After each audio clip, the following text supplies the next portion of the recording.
சில்லென்று காற்று காதுகளை உரசி செல்ல, மூக்கு நுனி சிவந்து உடல்கள் குளிரில் குறுகின. மா ஜில் ஜில் சிலிர்த்தபடி அவள் மேல் விழுந்து குளிருக்கு இதமாக தாய்மொழி கதகதப்பை தேடினான் தம்பி. அவனை இறுக்கி அணைத்துக் கொண்டவள் கன்னங்களில் அழுத்தி இதழ் பதித்தாள். ஆமாம் தம்பி, ரொம்ப குளிர் என்றாள். அருகில் அமர்ந்து கார் ஓட்டிக் கொண்டிருந்த ஹரி ஓரக்கண்ணால் இவர்களை திரும்பி பார்த்தான்.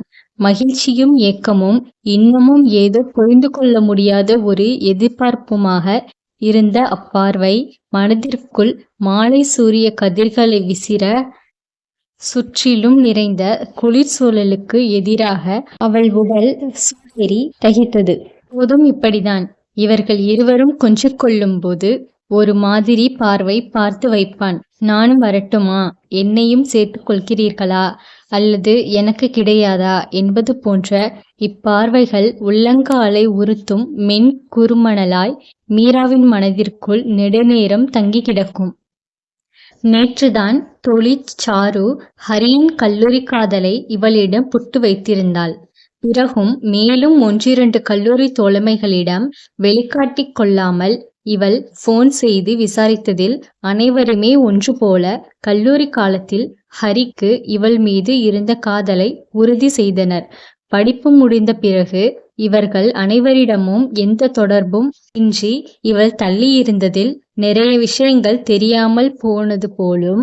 இவளை தவிர அனைவருக்கும் ஹரியின் காதல் தெரிந்திருந்தது.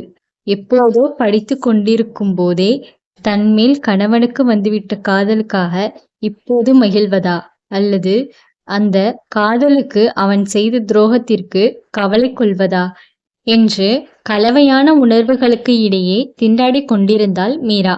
குட்டி கைகளால் மகனுக்கு டென்னிஸ் விளையாட கற்றுக் கொடுத்து கொண்டிருந்தவனை ஜன்னல் வழியாக பார்த்தபடி நின்றிருந்தவள் புறங்கையில் சூடான துளிகள் பட என கையை உதறினாள் மீரா.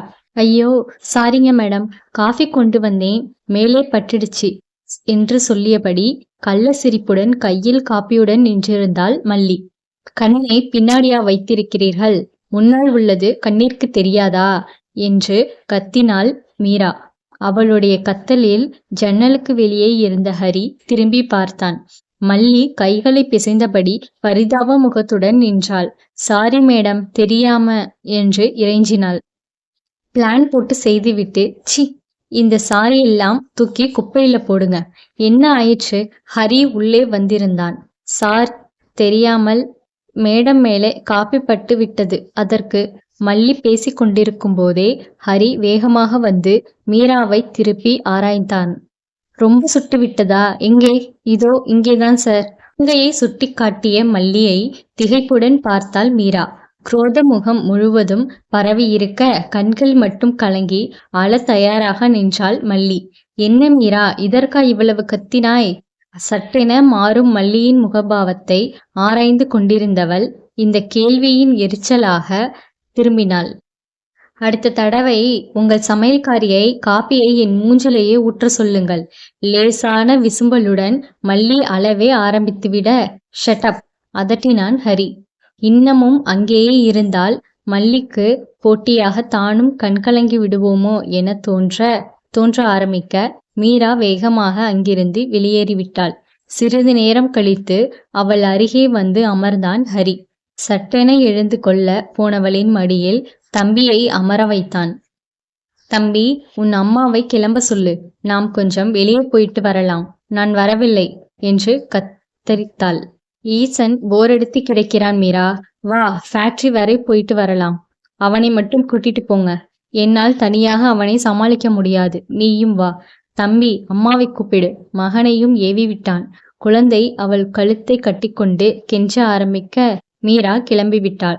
குழந்தைக்கு பெயர் வைக்கும் போது ஹரி ஈசன் என சொல்ல இதென்ன பெயர் என மீரா முகம் சுளித்தாள். ஆனால் அப்போது குழந்தையிடம் அவளுக்கென உரிமை இருந்தது. அந்த பெயரையே சொல்ல மாட்டேன்ற வீம்புடன் தம்பி என அவள் செல்ல பெயரிட அழுத்தமாக ஈசன் என்றே அழைப்பான் அவன்.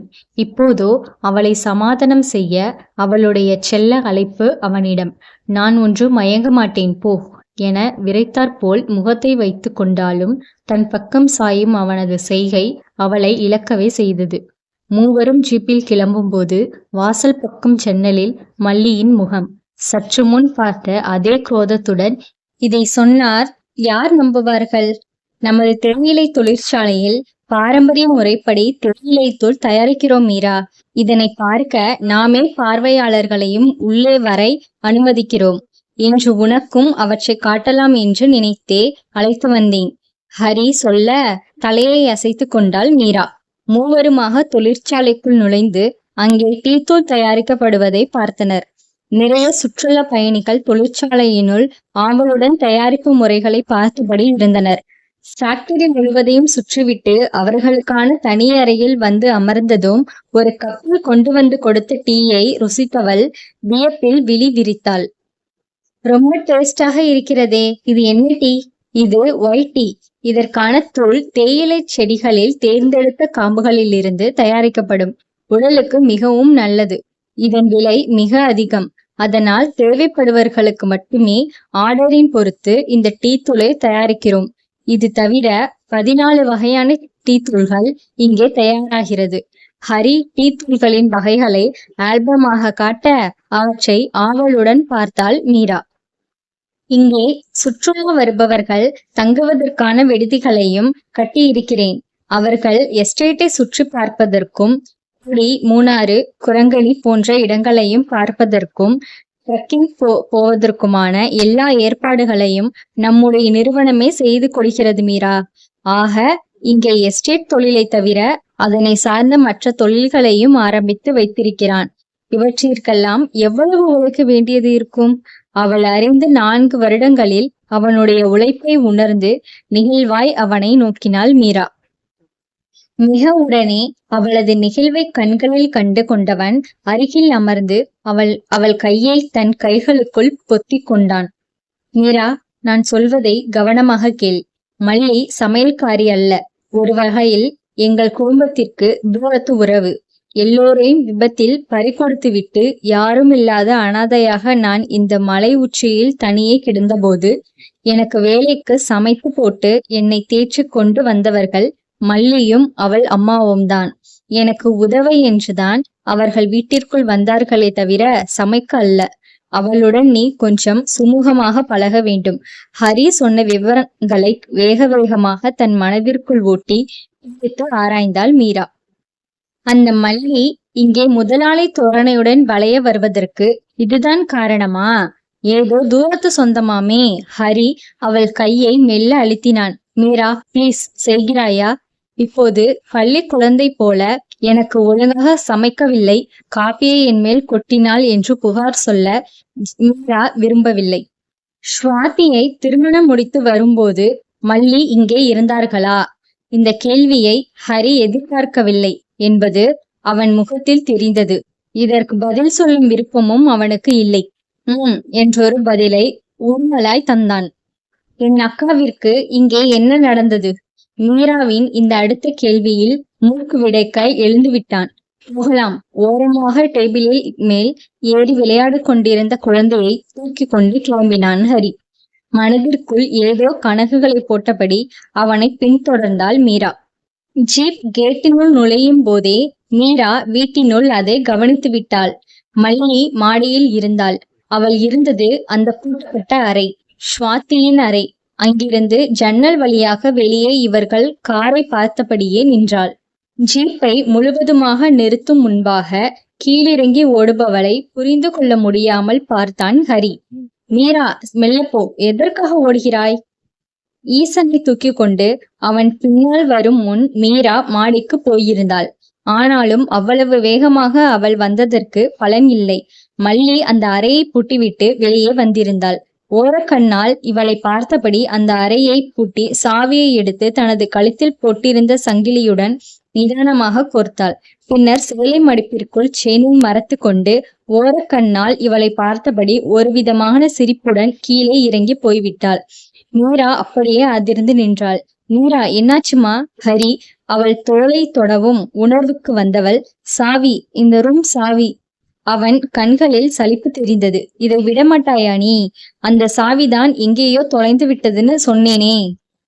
இல்லை, அது மல்லியிடம் இருக்கிறது.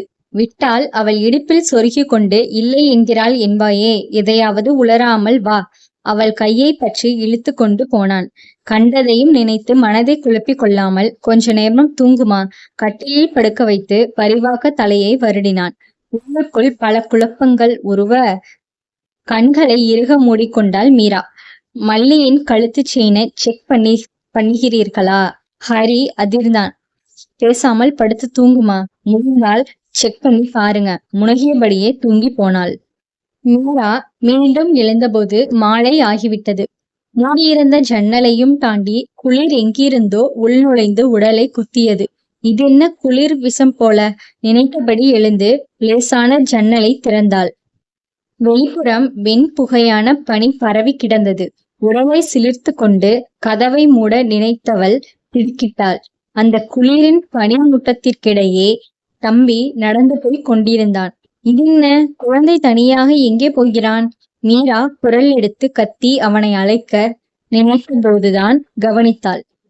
அவன் பின்னால் ஹரி போய் கொண்டிருந்தான். சற்றே ஆஸ்வாசம் அடைந்தவள், இருவரும் எங்கே போகின்றனர்? பனிப்படலத்திற்கிடையே கண்களை கூர்மையாக்கி பார்த்தாள். அதிர்ந்தாள் மீரா. இருவரும் சென்று கொண்டிருந்த பாதை மல்லியின் வீடு. ஓரமாக இருந்த சிறு மர வீட்டில்தான் அவள் வசித்து வருகிறாள். அங்கே இவர்கள் இருவருக்கும் என்ன வேலை? மீரா வேகமாக அறையை விட்டு வெளியே வந்து மரப்படிகள் சப்தம் எழுப்ப திடுமென வெளியே வந்தாள். பின்புறம் ஓட ஆரம்பித்தாள். இப்போது பனி அடர்த்தியாக விழ ஆரம்பித்திருக்க புகையும் அடர்ந்திருந்தது. எதிரில் இருப்பது தெரியாமல் சில நிமிடங்கள் அப்படியே நின்று அங்கும் இங்கும் தேடி கண்களை கூர்மையாக்கி பாதையை கண்டுபிடித்து வேகமாக ஓடி வீட்டை அடைந்து கதவை தள்ளினாள். அது இறுக உள்ளே தாளிடப்பட்டிருந்தது. சட்டென எழுந்த ஆவேசத்துடன் கதவை ஓங்கி ஓங்கி அடிக்க வேகமாக தாள் திறந்து கதவின் பின்னே நின்றிருந்தான் ஹரி. மீரா, என்னடா? மீராவின் பார்வை வீட்டிற்குள் பரபரப்பாய் பாய்ந்தது. உள்ளே சிக்கனமான விளக்கு வெளிச்சம் நிறைய இருளையும் கொஞ்சம் கொளியையும் கொடுத்து கொண்டிருக்க மீரா விழிகளை கூர்மையாக்கி தேடினாள். உள்ளறையிலிருந்து மல்லி வெளியே வந்தாள். பாதி இருளும் பாதி ஒளியுமாக தெரிந்த அவள் முகத்தில் ஒரு வகையான அமானுஷ்யம். கண்களை அகலமாக்கி உருட்டி விழித்தபடி இவளை பார்த்திருந்தவளது தோள்களில் ஈசன். ஒரு கையால் அவனை அணைத்தவள் மறு கையை குழந்தையின் கழுத்தடியில் வைத்து காற்றில் இழுத்து காட்டினாள். ஐயோ ஹரி, நம்ம குழந்தை தம்பி, ஐயோ அவனை காப்பாத்துங்க, அவன் குழந்தை சீவுகிறாள், காப்பாத்துங்க, கதறினாள். ஏய், என்னடி உளர்ற? இப்போது நீ ஏன் இங்கு வந்தாய் என்று ஹரி அவள் தோள் தொட்டசைத்து கேட்டு கொண்டிருக்கும் போதே மயங்கி விழுந்தாள் மீரா. திறந்து வைத்திருந்த ஜன்னல் வழியாக சூரிய ஒளி கீற்றுக்கட்டில் வரை வந்து இதமாக மீராவை தீண்டி எழுப்பியது. இன்னமும் முந்தின இரவு குளிர் உடல் முழுவதும் உறைந்து கிடப்பது போன்ற பிரம்மையில் இருந்தவள் இந்த இத கதிர் வருடலில் சுகமாக உணர்ந்து மெல்ல கண் விழித்தாள். உடனே தன் அணைப்பிற்குள் ஒடுங்கி கிடந்த குழந்தையை உணர்ந்தவளின் உள்ளம் வெகுவாக அமைதியுற்றது. பெரும் நிம்மதியுடன் குழந்தையை அணைத்தாற்போல் அப்படியே படுத்திருந்தாள். அரைக்கதவை திறந்து ஹரி உள்ளே வந்தான். எழுந்து விட்டாயா? காய்ச்சல் இருக்கிறதா? கன்னத்தில் கை வைத்து ஆராய்ந்தான். காய்ச்சல் இருந்ததா எனக்கு? கேட்டவளை வெறுமையாய் பார்த்தான். எதிரில் வரும் ஆள் தெரியாத அளவிற்கு பனி வீசிக் கொண்டிருக்கும் போது மெல்லிய இரவு உடையோடு பனிக்குள் ஓடி வந்தவளை காய்ச்சல் பாதிக்காதா என்று மீரா முன் தினத்திற்கு நினைவுகளை ஓடவிட்டாள். ஓ, அதனால்தான் அப்போது அவ்வளவு குளிர் இருந்ததா? இன்னமும் அதே குளிர் இருப்பது போல் உடலை குறுக்கி கொண்டாள். ஹரியும் ஈசனும் குளிர் பாதுகாப்பு உடைகளுடன் நடந்து போனது நினைவில் வந்தது. சாரி, ஏதோ ஞாபகத்தில் படுக்கையில் இருந்து எழுந்ததும் அப்படியே வந்துவிட்டேன். நீங்கள் அங்கே என்ன செய்தீர்கள்? எவ்வளவோ மறைக்க பார்த்தும் அவள் கேள்வியில் சந்தேகம் துணிந்து விட ஹரி எரிச்சலாக பார்த்தான். மல்லியின் அம்மா படுக்கையிலே இருப்பவர்கள். அவர்களுக்கு திடீரென்று உடம்பு மோசமாக போய்விட்டது. டாக்டரை வரவழைத்திருந்தேன். அவர்களை பார்ப்பதற்கு போனேன். எதற்காக கதவை அந்த இடி இடித்தாய்? நீங்கள் எதற்காக கதவை பூட்டிக் கொண்டு அவள் அம்மாவை பார்த்தீர்கள்? முட்டாள்! இந்த பனி பிரதேசத்தில் பனி கொட்டிருக்கும் போது கதவை பூட்டி வைக்காமல் திறந்து போடுவார்களா? மீரா தன் தலையில் தானே தட்டி கொண்டாள். சாரி, மன்னிப்பு கேட்டுக் கொண்டவளுக்கு முதல் நாள் அங்கே நடந்த நிகழ்வில் தன் கண்கள் மீதே இப்போது சந்தேகம் வந்துவிட்டது. மல்லி உண்மையிலே குழந்தையை கொன்று வந்து அப்படி ஜாடை காட்டினாளா இல்லையா? குழம்பினாள். அவள் முகத்தை பார்த்தபடி இருந்த ஹரி, வா என்று குழந்தையோடு காரில் ஏற குழப்பத்துடன் அமர்ந்தாள். எங்கே போகிறோம்? சொல்கிறேன், கொஞ்சம் தூங்கு. அவளுக்கு சீட் பெல்ட் போட்டுவிட்டு காரை எடுத்தான். கார் வீட்டை விட்டு விலகும்போது பார்வை ஜன்னலுக்கு போக உள் நின்றபடி உற்சாகமாக இவளுக்கு கையசைத்து கொண்டு இருந்தாள் மல்லி. ஓ என்பதான ஜாடை கையசைப்பு சட்டென விதிர்த்துவிட பார்வையை திருப்பிக் கொண்ட மீராவிற்கு தலைக்குள் புழுக்கள் நெளிவது போல் இருந்தது. பின்னால் சாய்ந்து அமர்ந்து தூங்கி போனாள். இறங்கு மீரா, ஹரியின் குரலில் விழித்தவள் கார் அவள் அம்மா வீட்டின் முன் நிற்பதைக் கண்டு துணுக்குற்றாள். தம்பியை தோளில் தூக்கி கொண்டு அவளது கைப்பற்றி உள்ளே அழைத்து போனவன், கொஞ்ச நாட்களுக்கு மீரா இங்கே இருக்கட்டும், அதுதான் அவளுக்கு நல்லது என்றான். அவள் பெற்றோரிடம், என்ன சொல்கிறீர்கள்? ஏன்? சகாதேவன் படப்படுத்தார். கலைவாணி அவரை கையெழுத்திவிட்டு ஹரி எதிரே வந்து நின்று அவனை கூர்ந்து பார்த்தாள். அப்படியே இதே வார்த்தைகள்தான் 3 வருடங்களுக்கு முன்பு இதே வார்த்தைகளைதான் சொல்லி ஸ்வாதியை இங்கே கொண்டு வந்து விட்டு போனீர்கள். இப்போது மீராவை. ஹரி குற்ற உணர்ச்சியுடன் தலை குனிந்து நின்றான்.